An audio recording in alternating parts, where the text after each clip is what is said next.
The NFL draft is always a grind and it's always an event. It was no different in 2023, although I will say it was interesting to see how flatlined the draft got once the quarterback drama was settled. But that's besides the point. After every NFL draft, everyone, and I mean everyone, gives a winners and losers. So today, I will be doing the same thing. Yes, innovative and original, I know. Inevitably, the winners and losers that I am about to tell you probably won't be accurate, if only because predicting the NFL draft is impossible. Tom Brady is the greatest professional athlete of all time, and he went pick number 199 overall. But without further ado, I will spare you of the rambling. Here are my 2023 NFL draft winners and losers. My first winner, probably everyone's winner, is the Philadelphia Eagles. They were loaded. They should not be able to do the things that they did. A team that won 14 games and reached the Super Bowl last season should not have a top 10 pick in the next draft. That team should not have the opportunity to draft both Jalen Carter, possibly the most talented player in this class, and his Georgia defensive linemate Nolan Smith, who also produced astounding workout results at the scouting combine.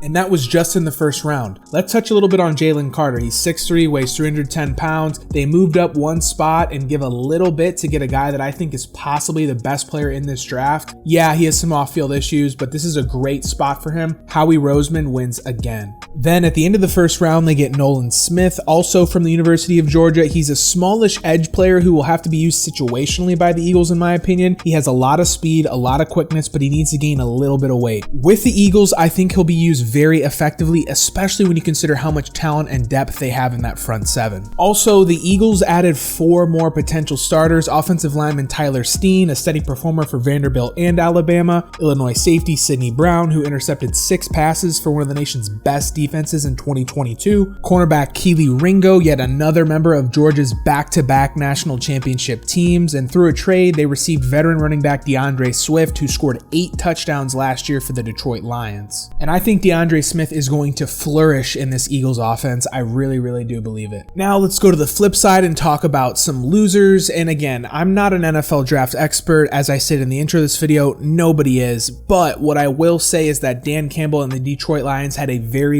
odd NFL draft. One of the fundamentals of modern day football analytics, and I almost feel odd calling it analytics, I almost want to say modern football day common sense, is that running backs and linebackers are bad investments in the first round of the draft. There's a surplus of talent at those positions. Running back careers are short and linebackers have a limited role in the pass-happy modern day NFL. And the Lions did exactly that. They grabbed Alabama running back Jahmyr Gibbs. Well, this is what I'll say about Gibbs. I freaking love him, dude. I think if he can put on a little bit more weight and he just gets in a system that's good, I don't know if the Lions system will be good, but we could see I don't want to say Value Mart or Walmart version of Christian McCaffrey, but not, just similar play style, very explosive, can catch the ball very well, also can run well. I don't think he'll be as strong as Christian McCaffrey is as far as the amount of people needed to take him down, but I think Gibbs could be a good player for Detroit. I think they just took him way too early. The second first round pick is Iowa linebacker Jack Campbell, and no relation to Dan Campbell here. The thing I'll say about Jack Campbell is he's the type of 250-pound run-stopping sledgehammer type of linebacker that has been on the verge of extinction for years. I'm not as familiar with Jack Campbell's game, to be completely honest with you guys. I just feel like taking a linebacker that early in the NFL draft, and he's more of like a 250-pound run-stopping linebacker. He's not even necessarily an edge rusher. I just feel like that's way too early and there's no value in that. Now let's get back to something more positive. Another winner, the Carolina Panthers. I think Bryce Young, he's the best pure passer in this draft. I'm a little worried about his size. I mean,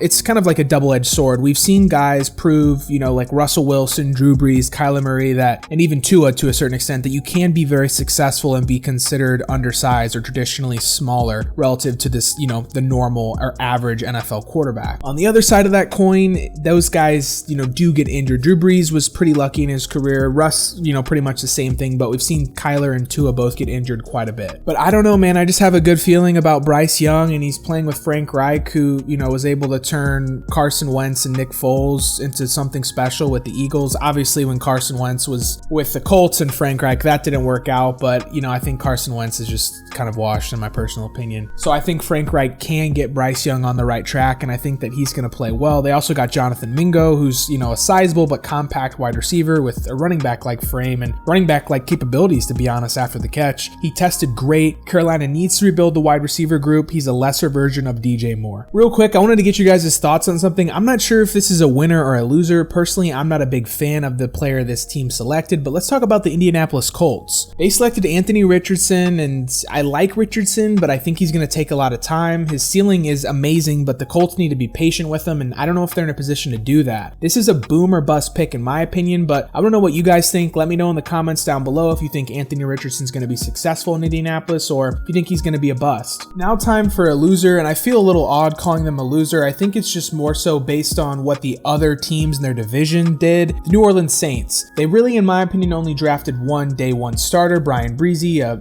really good defensive lineman from Clemson. Their second round pick, Isaiah Foskey, is super raw. He's going to need a ton of time to develop, and that's per a lot of NFL draft analysts. Their third round pick, Kendre Miller, could be a good complement to Alvin Kamara, but for example, they drafted Jake Haener, a quarterback, 127th overall, who probably won't ever see the field unless something really bad goes wrong with Derek Carr. But yeah, I just feel like the Carolina Panthers, they got Bryce Young. The Atlanta Falcons got Bijan Robinson. And I mean, even the Bucks got 3 starters, in my opinion, with their first 3 picks. Kalijah Kancey, defensive line, Cody Mock, offensive tackle, and Yaya Diaby, edge. So I mean, just seems like the Saints didn't really do a lot to pull ahead in their division. I still think they're going to win the division easily, but yeah, I just don't think their draft was amazing. Last but not least, and it's kind of funny, I haven't seen a lot of analysts, when I was doing research for this video, I didn't see a lot of analysts pick Steelers. I didn't really see anybody pick the Steelers, but I love the Steelers draft. They got Broderick Jones in the first round, offensive tackle from Georgia. He can be very